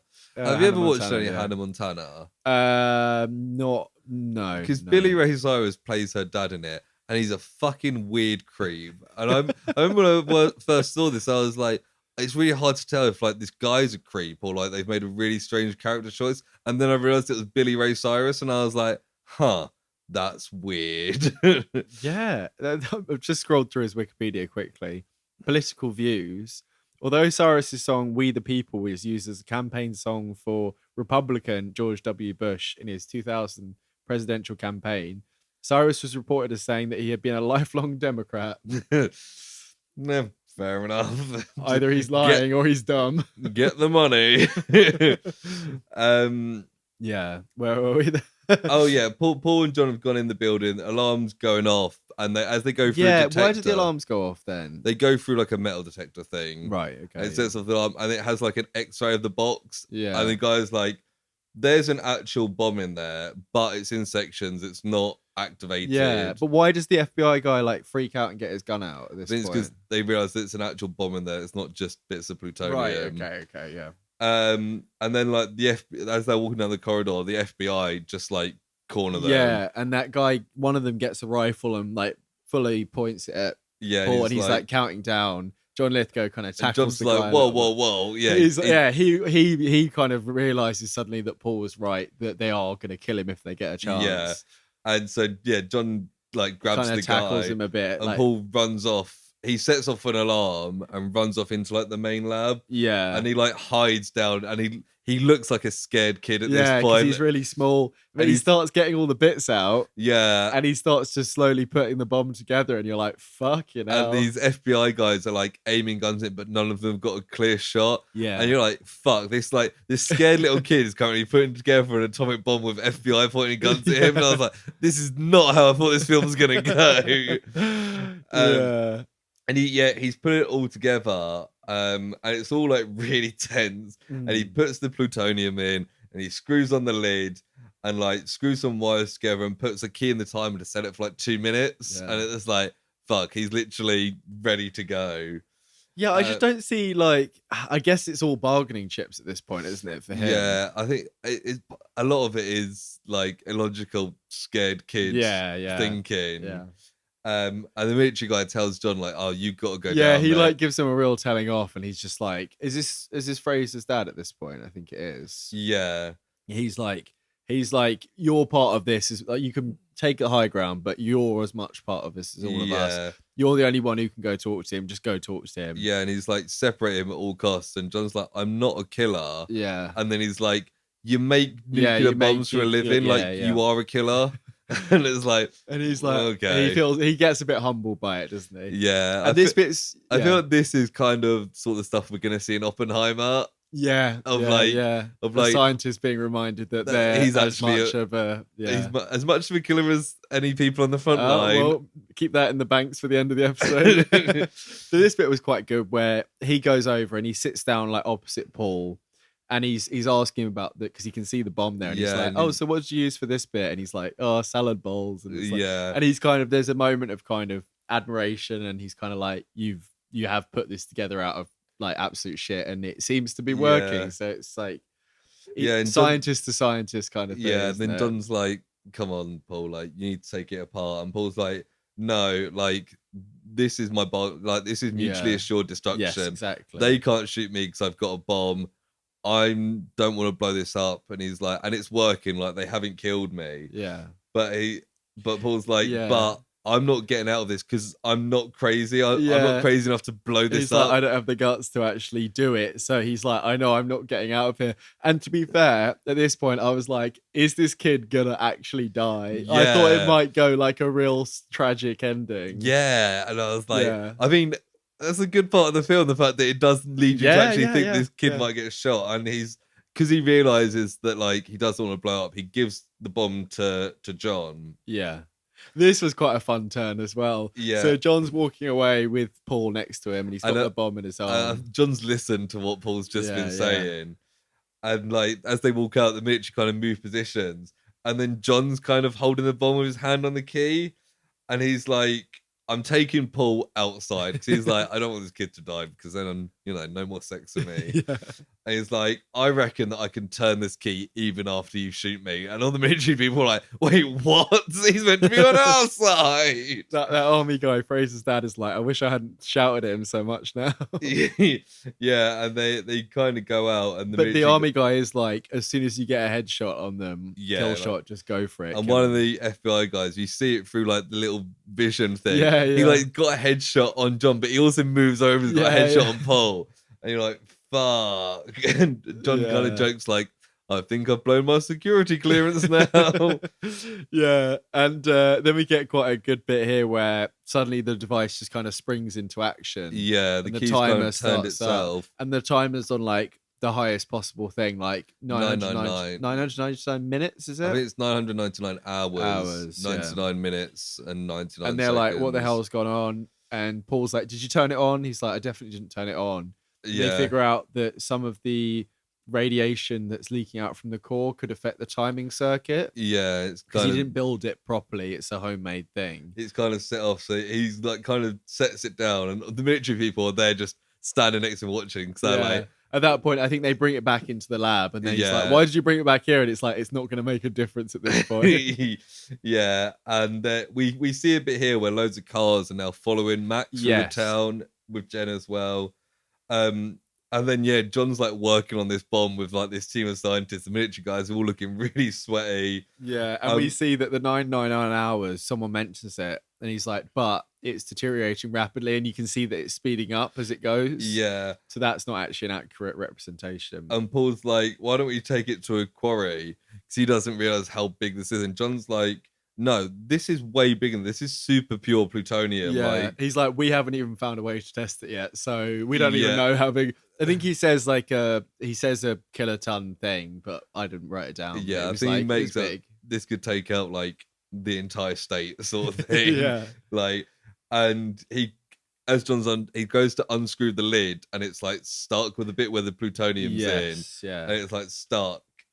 And then the Fraser's dad's like, let me have a go. And he's trying to jam it open. And he does like one big jam and his hand like slams on the table. And they're all like, hang on, let's take a breather. And Paul's like, let's cut the main lead. Well, I think John Lithgow's like, this same thing happened in the Trinity experiment 50 years ago or something. Like science, I guess. It's funny where Paul's like, right, I'm going to cut the main lead. And he's like, has anyone got a Phillips head screwdriver? And like 5 guys reach out and give him one. He's like, okay.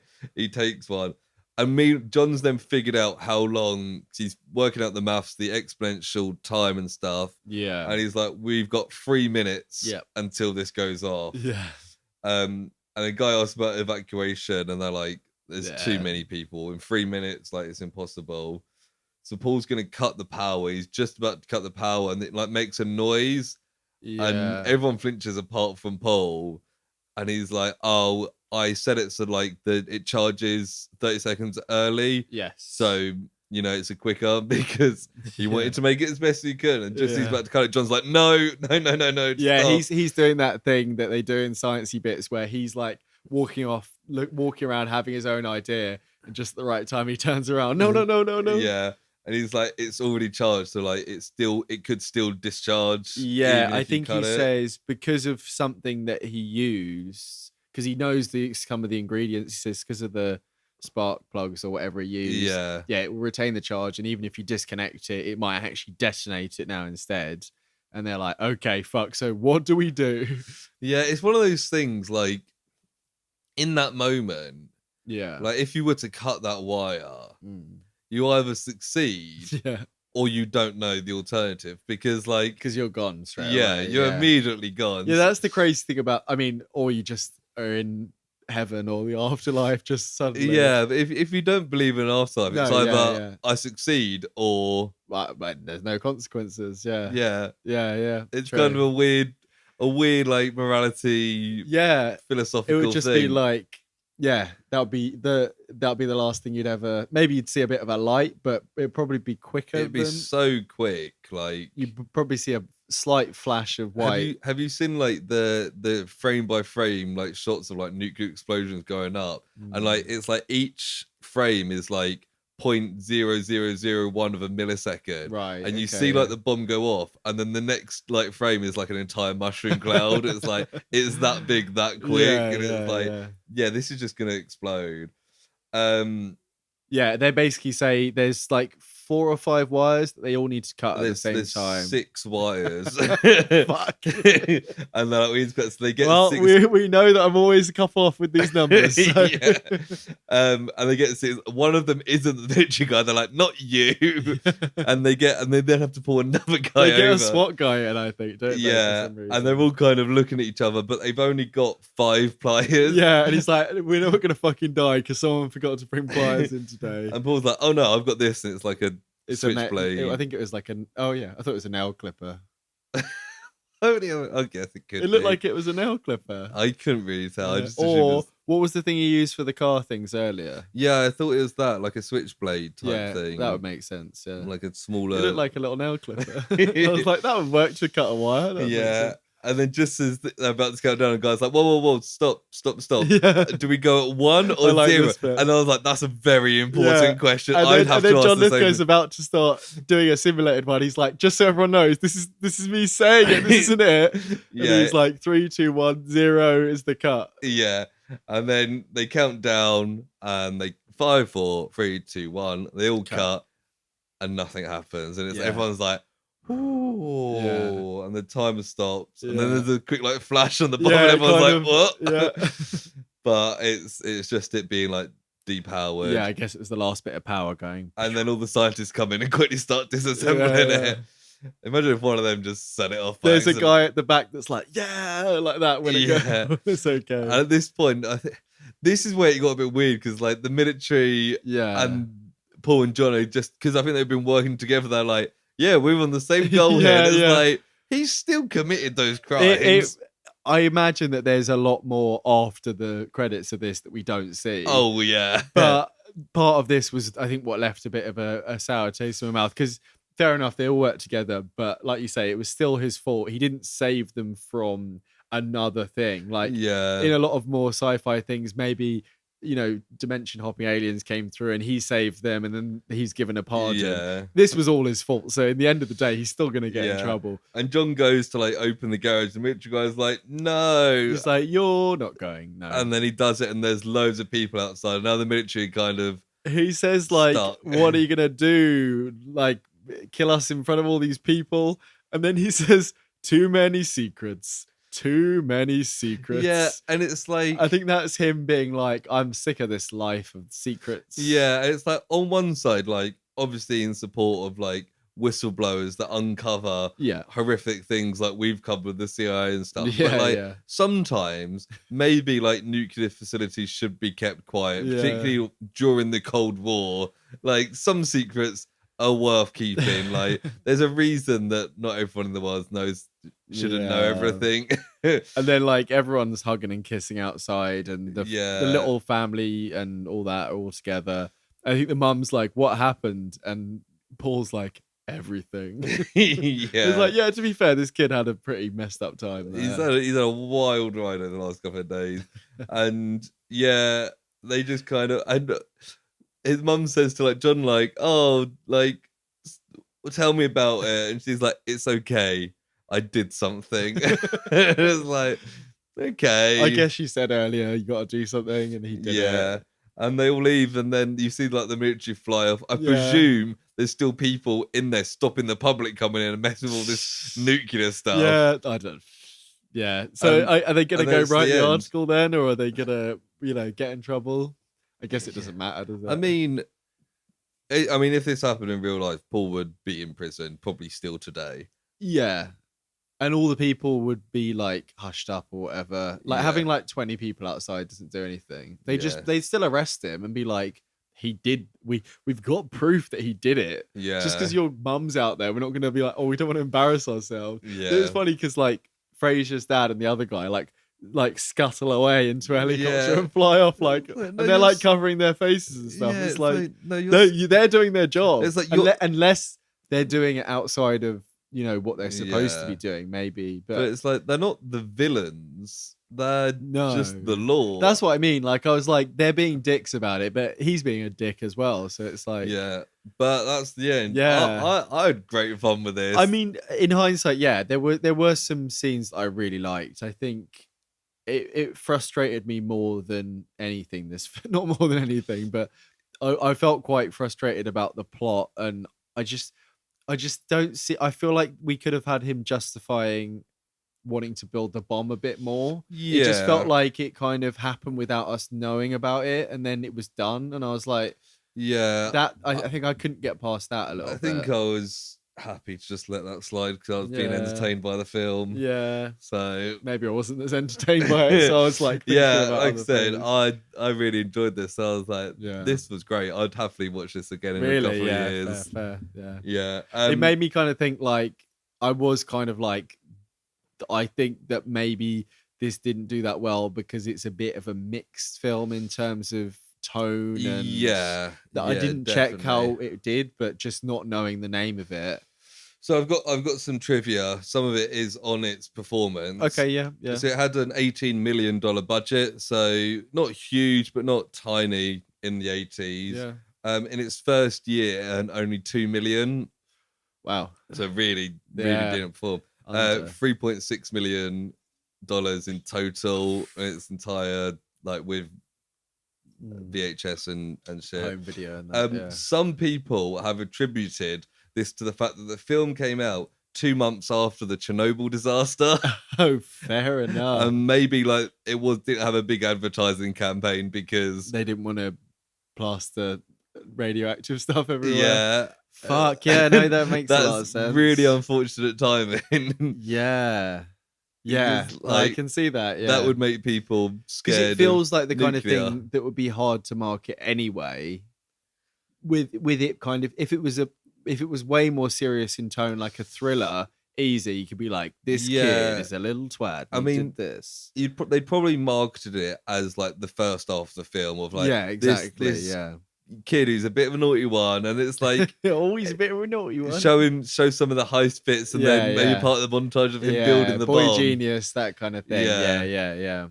And maybe and then maybe a bit where like the army get involved, and it's like, what's gonna happen? Yeah, exactly. Like I mean, it's not the greatest film ever, but like I wouldn't have been surprised if this was a like mild success. Me too. I mainly thought it would have been one that wasn't particularly passed down like a cult classic because I hadn't heard of it. Not to say that I know every single film, but you know, like a lot of these 80s films, you know, they're either like sleeper hits that certain groups of people like, or they're like at least 30% of like men over 40 love it kind of thing. You know? I don't know what that means. But it just didn't quite hit that audience. I guess not everyone can. I got a few more bits of trivia. Paul's science class nemesis Roland for the science fair invented the internet like 10 years before the internet was a thing in real life. What his thing is? I think he talks about like communicating with people through like computers, and it was like, okay, fair enough, Roland. And then there's a couple of bits that may be nods to something. So here we go. John's line talking about how at the end where he says, "You fellow sons of bitches," to the military people, is a reference to the original Manhattan Project scientist Kenneth Bainbridge. Following the first successful test explosion of an atomic bomb on July 16th, 1945, Bainbridge said to fellow project scientist J. Robert Oppenheimer, "Now we're all sons of bitches." So they clearly did have an interest in that. I mean, they're naming it after. You'd hope there was a couple of links. And then also on that, during the scene where they are cutting the bomb and the wires, the time after they cut it is 7/16/45, which was the day of the first atomic bomb test. I thought there was some relevance there. They linger on it a bit, but so July 16th, 1945, and I was like, okay, that's a fun little reference to a film that's largely unrelated to the Manhattan Project. Which I think is the date that Oppenheimer's coming out, right? It's the 21st. I think maybe, that is a missed opportunity. I think maybe it was originally down as that and they had to move it or something. That's a shame, isn't it? Is it 21st? Yeah, I'm pretty sure. Yeah. But yeah, that's cool. So that's pretty cool. But yeah, before we give ratings, shall we discuss what we've learned about the Manhattan Project based on this film? I mean, if they'd explained a bit more of the science, I'm sure a lot of that would have gone straight across. But generally speaking, we learned little bits and pieces about how an atomic bomb works. We learned that it needs like a fuel and a detonation. And like a battery power source thing, and also like some C4 and added explosions to set it off. We learned a little bit about like plutonium and stuff. Bit. Probably not anything more that we already knew from just general I don't think pop culture knowledge. I mean, there's those couple of trivia bits there, but they weren't in the film directly. So no, but we do now know 16th of July 1945 is when in the film, when we're in the cinemas and it comes up 16th of July, July. 1945, we'll be like, oh, there you go. they're going to do the first test. But yeah, so that, I'd add on to the fact that we learned last week that Manhattan is in New York. We now know very basic stuff about. We're becoming atomic experts. bombs. Yeah. So let's give ratings. Yeah. I'm kind of stuck because I didn't have like a particularly bad rating. I said it was quite boring at the start. I do think it was quite a long film and it probably could have been shorter. I think like I enjoyed it more. I don't know if I enjoyed it more, but I think it was a better film than a lot of the stuff we do on here. I'd agree with you on that. Yeah.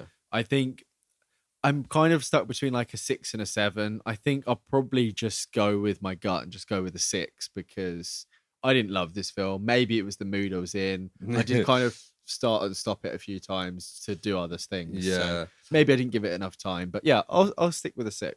I did watch this in 2 sittings, but the first one was only like half an hour.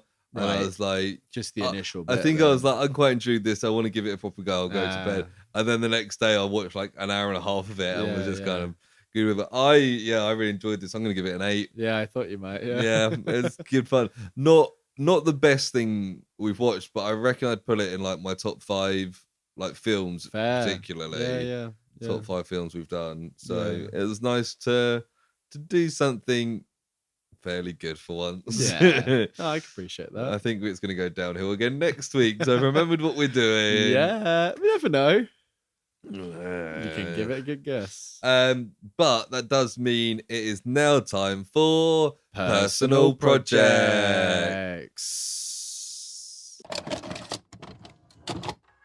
This time it's personal projects.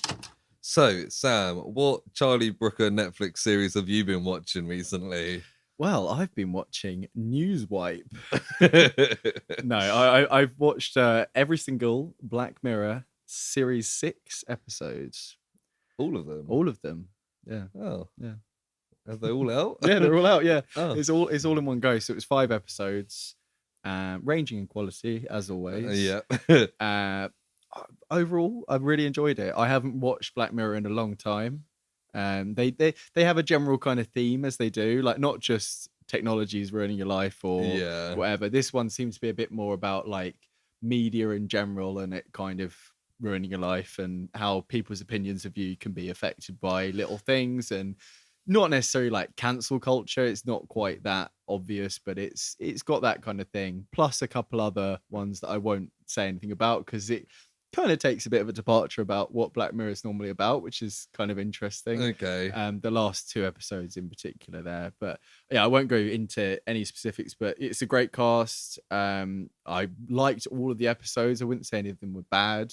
I've heard Aaron Paul's quite good. Yeah. That episode's quite good. Aaron Paul's episode's good. It's the longest one. It's an hour and 20 minutes, that one. Right. And I don't think it needs to be an hour and 20 minutes. Most of the others about 40, 50 minutes. It probably could have been that. There wasn't one of my favorite ones. I think the first episode was probably one of my favorites. I'd say in kind of tone, it's fairly similar to the one with Bryce Dallas Howard, where her life kind of unravels. Yeah, that's what I was thinking when you said. It's a little bit like that one there. Then there's one that's like kind of a true crimey style one, which is more on the kind of super realistic side, where it's not really anything about technology particularly or anything like that. Right. How's our boy Papa Rossi? I was going to say his role is very, very fun. I can't say anything about that because it's quite a big spoiler, but he's like the secondary character to that episode, but he does most of the kind of acting and exposition. Is it weird seeing him do something not Lazarus Project related? Yeah, it is because his accent's quite different. He's doing an English accent, but it's a bit more like Londony, a bit more kind of Cockney. Right. It's set in 1979, so he's got a great outfit in that one there. Nice. It's an outfit that you might recognize, but I won't say anything beyond that. Okay. It's a good one. It's very, very different in some ways that and I can't say too much more about that. Me and Chris were saying, because on the Netflix, you can do the whole I'm traveling thing. And apparently the person who owns it can verify it. So we were thinking on over the weekend or Monday when I'm off or something of just doing that and binge watching the whole series. Yeah, I watched them all in like 2 days. So it's very easy to do. I think, I'd say out of all of them, there's probably only one that was like, it wasn't bad, but it was just like, it didn't really do much for me. Yeah. It was well acted, like the cast were good. The little kind of reveal was like, okay, yeah. It wasn't like completely out of nowhere, but it was a bit of a left turn for it and stuff. But yeah, very good. I actually went back and watched the 2 from the previous series that I hadn't seen. So it's the Miley Cyrus. I hadn't seen the Miley Cyrus one. I thought that was pretty good. Yeah, she's pretty fun. She's pretty fun. I like that it's like, it's kind of her life a little bit. It's like being forced into being a pop star and breaking out a bit. That was quite fun. And I liked when the little version of, like the little tech version of her, the little doll thing, like they take away the barriers and it's just like normal version of her. Yeah. And like the animation of it gets way more like animated and stuff. That was pretty fun. And then I also watched it was the Smithereens one with the Uber driver, and he's like doing the hostage situation. Oh yeah. I thought that was pretty good. That was very kind of, that felt like very early Black Mirror kind of thing. Quite grounded, but like almost like it could be like a play in a lot of ways, almost small location, small cast kind of thing. No, it was pretty quite fun. good. It kind of came round in a nice way, in a bleak but nice way. It had a bit of an open end, that one. I was quite like, that's pretty good. Cool. Yeah, hopefully next time we record, we can discuss the episodes. Well, I've got little notes on each one. I kind of, the first 2 I made, they're not massive notes, it's just little like tidbits here and there, and then I kind of forgot about it about halfway through. So the last 2 I don't really have much on. One of them is Papa is good. So there's there. But yeah, no, it was it was a good time. So I'm looking forward to having a chat about those at some point. I've got a couple other bits, but what have you been watching, reading? So having been kicked off Netflix, I've had to go to Disney Plus to watch some ongoing series. So me and Christina have started rewatching Malcolm in the Middle. It's on Disney Plus. Cool. Honestly, such a great show. Like, you just watch it every time. That there's bits that just constantly make you laugh. And we watch it, I think we're on season 2 now, and it's just like every other episode when it comes up with like, you know, it's like play next episode and it gets the little description. Right, okay, yeah. Every other episode, I'm like, oh yeah, this is a good episode. Really? It's like, Okay, oh yeah, this is a good episode. I don't think I've ever watched that much of it. To be honest. It's just fucking genius. It's on terrestrial or digital TV. Like every now and then, there's a channel that plays it. I don't know which one it is. It used to be on like Channel 4. It might still be like E4. Yeah. But like, all the characters are great, like in their own way, and they all get moments to like shine. Obviously, it's centered on Malcolm, and it's like, all these kids are like the fucking naughtiest kids in the world. I remember growing up thinking like, oh, that mum's like such a bitch. And it's like, she's a fucking saint. It's incredible how like she's I like when, especially, is it Lois? Lois, I remember she has some particularly, they're like unhinged moments, but it's like, it's justified, like you say, because of the chaos around her. And there's some bits that are properly like laugh out loud moments of just like, that's just fucking great. Like, I'm really looking forward to watching the rest of the series. How many seasons are there? I think it's 6. Okay, I think it's like just over 100 episodes or something. Okay, cool. But they're each at like 20 minutes, so you can just watch the odd one here and there, perfect, like before bed or with dinner or something. Yeah, it's just really good, and obviously they grow up with it, and like characters change. Like Francis, the oldest brother's at military school where it starts. Later on, he leaves and goes works on like a ranch and stuff. And but he's pretty much always away, isn't he? And comes back for occasional bits. So that's quite an interesting dynamic to have. And he's in most episodes because quite often the B plot will be like whatever he's getting up to at military school, which is often very funny as well. There's some bits that there's one bit that's great. Where he's like having a bet with these people at the same school about like how many marshmallows he can eat. And he's like, I can have loads. And they're like, no, your body couldn't take it. And they're like, the pancreas has been known to do more. And he's like, but there's only so much they can do. And they're like, right, we're going to do it. And he just starts eating these like little orange marshmallow things. And they're all like counting. And he's like collapsed. There's one bit where they're like 62, 63, 64. Oh, 63, 62, 63. It's just very funny. It's a great show. The other thing I've been watching, another short thing put on before I go to bed after Christina's gone to bed, is X-Men animated series. I actually started watching a bit of this as well. Yeah. So I was like, they obviously the new series is coming out soon. Yeah, I was like, I yeah. don't think I've ever watched it all the way through. I think I only watched I think I started watching it again, and it was about like 10 episodes in, so I don't think I even really made a dent on it since it's been on Disney Plus. Yeah, but I was like, I mean, the first thing I watched on Disney Plus when it came out was Yeah, the Spider-Man of course, animated yeah, series, yeah, and I was yeah. like, I've seen many episodes of this, and there's some episodes where I was like, oh yeah, I remember Yeah, this. yeah. But it's just nice to go through it. I think it was like episode 6. It has the thing that became the meme of Wolverine sitting on the bed, like That might holding have the been the one that frame. I watched actually. And I was Yeah, like, yeah. oh look, it's that. Is that where the Morlocks and they go underground? Yeah. See, I watched that episode recently. It's like yeah, a double yeah. episode, Yeah, I think, yeah. with the Morlocks. But I was like, it's just a good show, and It is, yeah. it's does well to like have such a big cast of characters, Yeah, yeah. with a core that you kind of slowly get to know them all. Like obviously, you know the main ones like Scott and Wolverine and Professor Yeah, X, yeah. but it starts with like Jubilee Yes, being it does, introduced, yeah, and like yeah. Gambit gets a bigger It's role. the Rogue Ms. Marvel stuff is early on, isn't it? I think, or is that a flashback at another time? Because I'm pretty sure you Right. find out, because that's how she gets half of her powers. Is like all her flight and stuff is because she had a thing with Ms. Marvel, not a thing like that, but she accidentally like sucked her powers. Hasn't happened yet. Oh, fair enough. Yeah. I'm like 10 episodes in. That or might have been one I something. watched in the past. I know as well it goes into like Age of Ultron style stuff later on. Yeah. Or no, not Age of Ultron, Age of Apocalypse. Age stuff. of Apocalypse. Yeah, Yeah, yeah. So 'cause there's some big like I know plot it things gets later. wild, Yeah, and yeah. it'll have like crossovers and stuff. So I'm like, Do they get crossovers into this one as well? Because I know that I a think couple of those so. guys are in the Spider-Man series a couple of times, aren't they? I Yeah. think so. I think maybe like Iron Man or something turns cool, up. yeah. But like I said, I can't remember. So I'm quite looking forward to just going through it, and it's just like, oh, that's cool, and Yeah.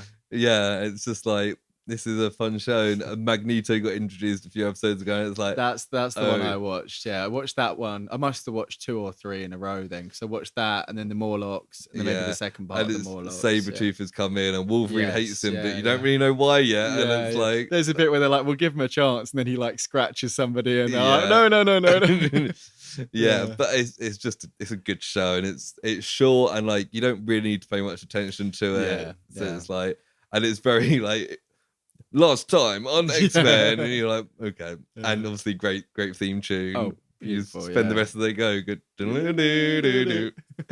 Yeah, it's just great. Fun. What else have you got? Yeah, so I mentioned last week I was watching the Righteous Gemstones season 2. Yes, I you think I did. sent you a message. I finished season 2 Yeah. yesterday. Very good. It definitely gets places. It ties stuff in from the start. It's a really good show, to be honest. There's some good action sequences in those last few. Some like motorbike chases and stuff. All nice stunts that they do properly there. And I noticed that season 3 is on there as sometimes since I started watching season 2. Good timing. I'm not going to go straight into that, I don't think, because we've got a couple other things we kind of had on the back burner. We're partway through that sort of thing. Yeah. But we'll get to that. John Goodman's so good. He is a great actor. He's very good. There's some great moments in this because in this season you find a bit more about his past before he met the mum who was the real preacher of like the religious one of the family Yeah. who's passed away. He had a bit of a kind of dubious past, was maybe involved in some local organized crime stuff, and that kind of surfaces. And you Right. see a couple of scenes where he's kind of going back to his old self a bit, which kind of clashes with his public persona of being this tele-evangelist. Something like that. sure. The ones that go on the TV and Yeah. preach and stuff. So that's very good. I also watched, I don't know how I've been watching all this stuff. I watched the whole 6th season of Rick and Morty. Oh wow! Yeah. When did that even come out? Like a couple of days ago. Oh, okay, Netflix. That's why you don't know. Yeah, because I was going to say I think I watched the last season, but Yeah. like way later after. I would say this is back to like good stuff. Last season was a bit weird. There was some good episodes, Last one, but it ended with the evil Morty stuff in the Citadel. yeah, And they were kind of like, this is going to change what's going on. And it didn't really. There's like a few episodes without portal travel, and they kind of go around that a bit. right. It was really good though. Like it doesn't do massive plot stuff. It's just Justin fun Roiland in adventures. it? As far as I could tell, yeah. So I think this is all because it's all come out in America like a year Yeah. ago, so it's slightly pre that. because I sent you the thing of Solar Opposites, Yeah. which is the Hulu and Disney Plus thing here. It's 3rd or 4th season coming out. And they did a That's funny quite little funny, teaser thing to show how Justin Roiland's character has been revoiced by none other than Dan Stevens. Yeah. That was what is it? Something gets shot into his voice box. Like a dart or yeah, something. yeah, that's it. They're playing darts, and suddenly it's just Dan Stevens. And they're Yeah. like, we're just gonna keep it like this. Yeah, It's funny. So I'm quite looking forward to watching that. But no, yeah, Justin Roiland is in this as far as I could tell. But I think I saw a news article saying that they've started looking at doing the recasting, so they are officially getting him out because it wasn't just the personal life stuff. Everyone who worked with him came out and was like, he's a nightmare to work with. Yeah. I mean, me and Christine were talking about this today, and it's like, it's really kind of not a surprise that one of the guys that made this show turned out to be a bit of a wrong un. Yeah. It's like, if you had to guess creators of any show, yeah, it's not. It's like, or at least like a super weird guy. Yeah. Yeah. Had to be one of them. I assume Dan Harmon's. I think he's had fine. I think he had like struggles with like alcohol and stuff in the past, and he's had like relationship problems and stuff that have been semi-public, but I don't think he's ever gone to the point of stalking and kidnapping people. Yeah. He's worked with a bunch of people with Community and stuff, so I feel like something would have come out. Like, Donald Glover, I was going to call him Donny Glover because that's what I called him in the Spider-Man thing. He's quite vocal about Chevy Chase and how he hates him. So I feel like Donald Glover would just fucking say it if he could. But yeah, Rick and Morty season 6, there's a couple of great episodes. There's one that's all around this kind of Knights Templar thing.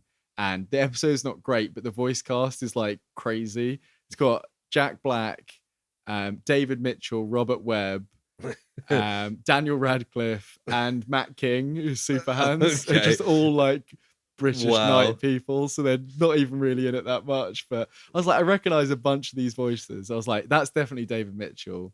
Then at the end, it just came up with all them, and I was like, fair. I guess they just got all the British people plus Jack Black in for an episode. And there's an episode that does a lot of stuff with like story tropes and stuff, and there's loads of superheroes that are all like continuity, like one's called like Miss Continuity Error and stuff like that, and they all kind of come in and do their thing, and it's all like they're doing the thing that in the story that their power is, kind of thing. Right. There's one guy that just like he's called like Retcon. No, he's called Brett Con, and they're like, why wouldn't you call him Retcon? He's like, my name is Retcon, and it always was. It's like stupid stuff like that. Nice. So there's definitely some standout episodes in there, and it's on Netflix, which is easy to access for most people. I will get back maybe to when you Netflix. maybe when you finish Black Mirror, you can chop and change the Black Mirror with the Rick and Morty. I remember I did that once with Christina like years ago. We were watching Jessica Jones. We were like binging Jessica Jones. I think it's season 1. Yeah. And it was like, this is getting a bit depressing. Yeah, it can be. So we were like, let's have a break and watch Rick and Morty. And it was the episode early on where it ends with Rick like building a gun to shoot himself in the head. Yes, and it was like, well, that's cheered us up.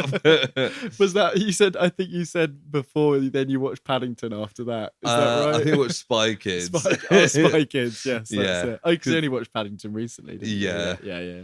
Paddington 3 coming out apparently soon. I think next year. Silver screen. Yeah. Oh, that would be fucking great for silver screen. I'd be well up for that. But yeah, I think that is the show. Yeah. So thank you for listening. Hopefully you enjoyed that. And if so, you can give us 5 stars on your podcast listening application. Also, if you want to talk to us about the Manhattan Project, either the film or the real thing, and get in contact with us. Yeah, you can send us an email at theprojectpod@gmail.com, or if you want to find our social media links, it's in the link tree in the episode description. You can find out when new episodes are coming out. You can see clips on the TikTok. You can watch versions on the YouTube. Whatever you want to do. You can send us comments there as well. So send us some comments. But thank you for listening, mainly. I will hear you next week. And I'll see you in Ithaca, New York. Yeah, sure. I think that's Bye. it. Bye.